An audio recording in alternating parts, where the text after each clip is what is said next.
Hey guys, welcome to my channel. I'm Sherry, and tonight I wanted to talk a little bit about a concept called lifestyle design. I heard about it more than probably 20 years ago when I read a book by Timothy Ferris, and I believe he was the first person to actually coin this.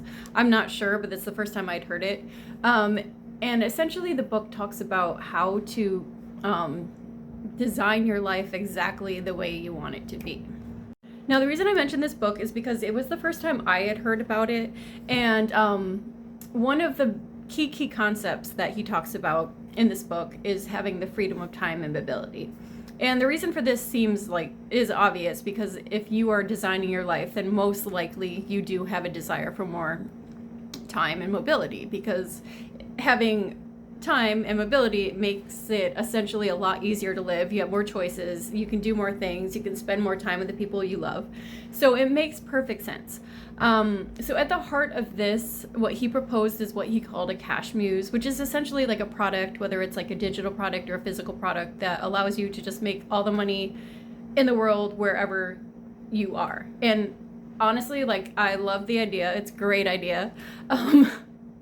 I tried it. I did everything to a T that he suggested, but like, it just didn't work for me. Like, there was always just something that, like, some kind of sticking point. So I pretty much eventually just gave up on that and decided I would focus solely on just like the other aspects of lifestyle design. So for about like probably like since I read the book, like, it's really been like at the forefront of my mind.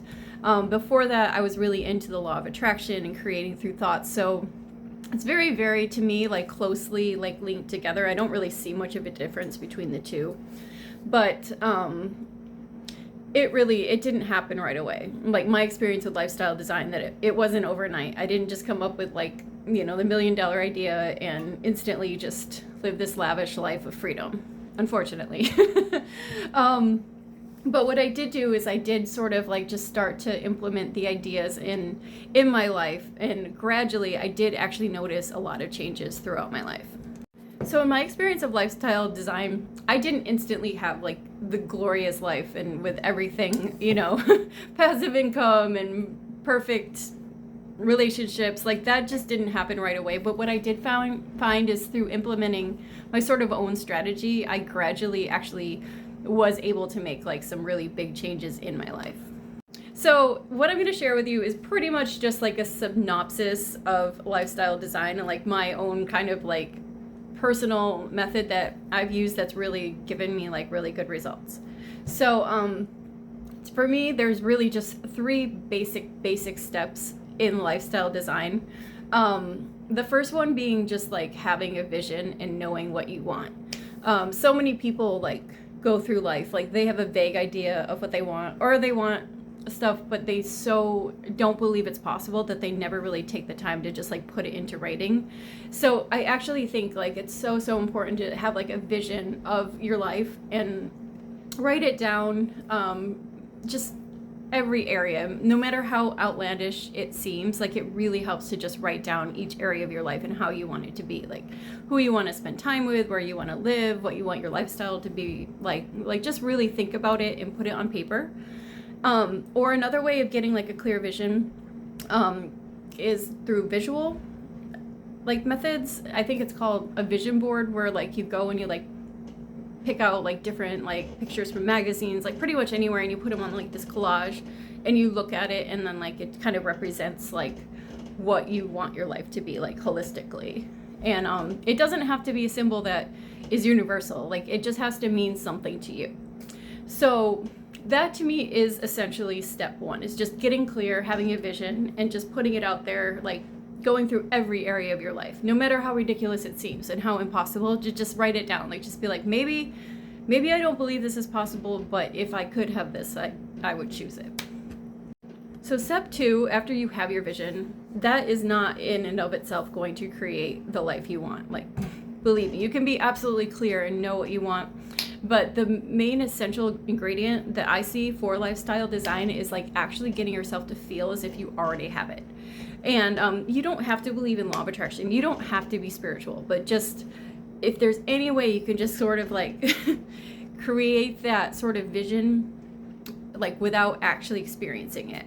There are several methods. I highly recommend meditation because it can kind of block out the outside world reality, which essentially is important because if you are actually striving for lifestyle design, you want something that's usually because you don't have it. It's not in your external world. So there has to be a degree of what Abraham Hicks calls it, just like straight up ignoring reality, where you sort of let go of what is and what hasn't manifested, and you sort of allow yourself to feel as if it already has. And I really like meditation because it allows you to just like shut down your external senses and kind of like, that way it's a lot easier to sort of like envision and feel, the ideal lifestyle. So now I'll have a link to the video below where I describe my experience in having sort of ignored reality for 7 months straight using a meditation by Joe Dispenza, and it just created really, really solid, like, practical results in my life. But I'll put that below. Another way of feeling the essence, I really like this exercise. It's an Abraham Hicks exercise called What Would It Feel Like? Where you ask yourself, like, what would it feel like to have these things? Like, if I could have all of these, every area of my life, my health, my relationships, money, everything. Like, just ask yourself what it would feel like. And the most important, whatever you do, like whatever exercise works for you, the most important thing is that you're sort of allowing yourself to just feel that, like as if it's already happened. And the third step I see in lifestyle design is taking inspired action. And this is very, very different than forced action, trying to make things happen, trying to come up with like business idea after business idea, trying to just like go on like a billion dating sites. And, it's not about just like action that you're trying to force like your life to change. Like inspired action is something that comes about naturally from doing step 2. Like when you really, really embody and feel as if you've already had the sort of like lifestyle that you want, you will get inspiration. Like it might be just a small thing at first, like, oh, let's go down this block instead of this block. And then you meet someone that might be a connection that leads you to something. Like it might be really small at first, or it might also be just like a giant feeling of inspiration. But it has to feel sort of natural and like it's coming from like a higher place. Like that's kind of the difference that I know. That's kind of how I would describe it. It's really like at first it feels subtle and it comes from practice, but I promise you, like if you do step 2 and you really know that you're feeling like that essence of the lifestyle, like the inspired action will come. So that is my condensed method for lifestyle design, and it's what's worked for me. I mean, whatever, I'm not saying this is the end all like way that you have to go about like practicing lifestyle design, but for me, having read just so many books and been practicing it for so many years, like this has been what's really, really worked for me as far as like tangible results in my life. But the reason I mentioned that it seems really, really simple is because it does seem simple, but it's actually not for so many reasons. So I really wanted to just give you just like a few reasons why, despite how ridiculously easy this might seem, how it's actually really, really, really hard. So the first challenge that I've faced, and I'm sure everyone that practices this will at some time face, is practicing this. Actually, it can be very lonely, because when you're sort of trying to design like a different lifestyle, you kind of feel a sort of distance between the people you're around, because you are like you're actively changing your life, you're changing your thoughts, and it's a lot of time the people you're around have similar goals and aspirations and interests, so you're essentially changing them. So there is this sort of distance, and I think a lot of people don't recognize that, and like it can be a real setback, because like we're so wired for community and fitting in that it can be really hard to just keep moving forward when you feel like you're sort of like not connecting with the people that you're around. Another reason it's really hard to practice this is a lot of people actually won't really care that much about what you're doing. And it's not personal, it really isn't. Like people care about what they're interested in. Like, and I'm no different. Like if someone's talking about like, the sports team that is doing good, I'll try to be nice and feign interest, but I don't really care, because I don't care about that kind of stuff. And I understand, because a lot of people aren't into lifestyle design. They're not trying to just like change their lives. They're not trying to create like $1 million business.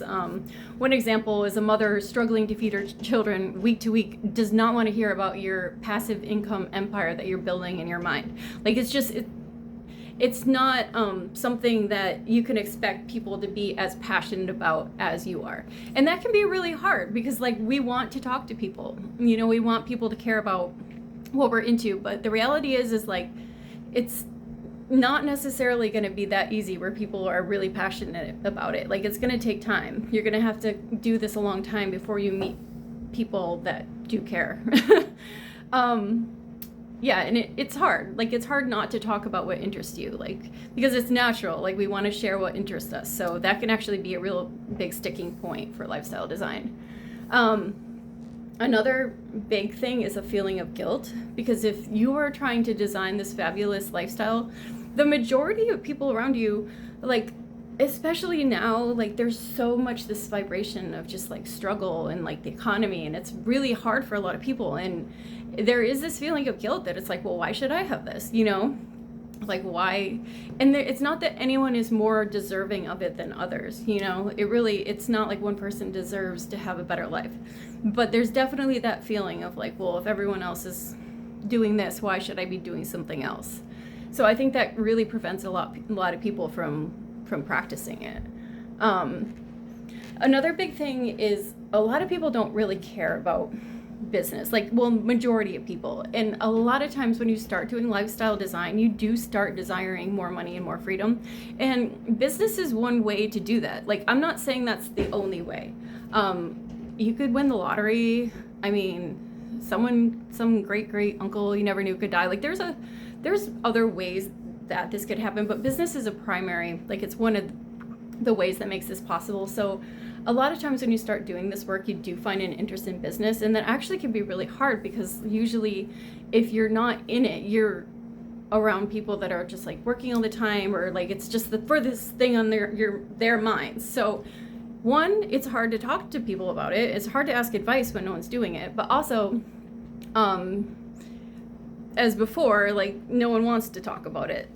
So that means you have to kind of go on YouTube and Google or get books, business books, that's still a thing, and kind of find it out like on your own. And that actually is like really, really hard at first, like, you know, to sort of sort through this whole different world. But also, a lot of it's disorganized, especially if you're on YouTube. I know my experience, like I've been in YouTube University for a long time, and a lot of the information, it's helpful, but it's not put in one place, so it can be highly disorganized. And then, you know, a lot of times you have to buy like these courses or these seminars, which like if you're working a normal job, like that is just more money, and it's hard because then you have to work harder, and it's just like this cycle where you have to kind of spend money to make money. So that actually can be like really, really stressful and prevent a lot of people from sort of moving forward in that direction. Another thing is if you're practicing lifestyle design, there's no instant gratification. Probably, not always, but like probably your life is not going to change overnight. You know, and that's not that it's not possible, but a lot of times our lives are the way they are because of what we think and the resistance we have. So changing that is usually not going to happen overnight. Like you might make small changes right away, but you're not going to just usually wake up in this glorious new life right away. So you're not going to get that instant gratification.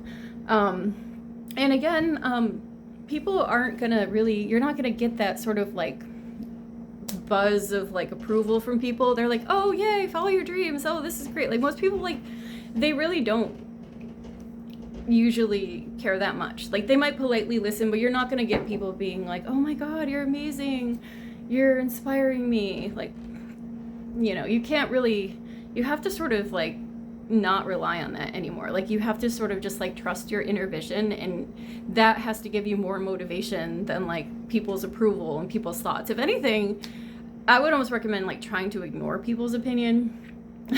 Which brings me to my next reason why lifestyle design is not so easy. When you tell people like you want to like, you know, have a job where you don't have to show up and you can just make money from anywhere, and really don't even want to work at all, to be honest. Like, just something that allows you to not work at all. Like, most people are just going to tell you that, no one wants to work a job. That's just how it is. Like, kind of, it's basically just saying, like, well, get over it. No one wants to work, but we all do. So, like, you can't have what you want. Or I can't have what I want. Why should you? And this is kind of just like, basically just like telling you that, like, to give up and it's not possible. So, yeah, that is really, just don't tell people that if you can. And also another thing that you'll hear a lot, if people tell you, like, you don't want to work a normal job, you want to do something like, that doesn't involve just constant work and showing up, they'll tell you, oh, so you just want to, like, sit around and watch TV all day, as if, like, that's what we'd all do if we didn't have a normal job. I know there are some people that would do that, but I like to think that, like, if people didn't all have to, use up so much of their time doing something they didn't care about, that they do things they did care about, like pursuing their own interests or, stuff like that.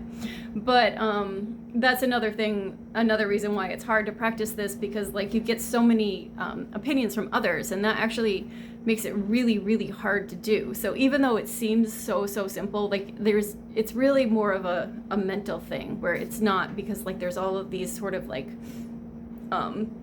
ways that you can sort of go back into your old way of thinking.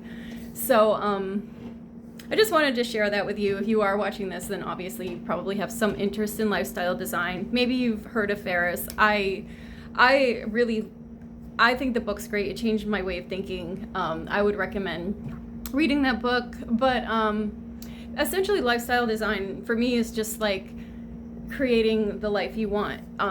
It's envisioning it, it's believing in it, and then it's just following your natural impulses. And I know that seems so simple, but like I said, there's many reasons why it's not, and why everyone isn't doing it, and why everyone isn't living, like, the fabulous lives that they want. So hopefully you found this helpful. Let me know, like, if there's anything I missed or any tips or anything like that, and good luck.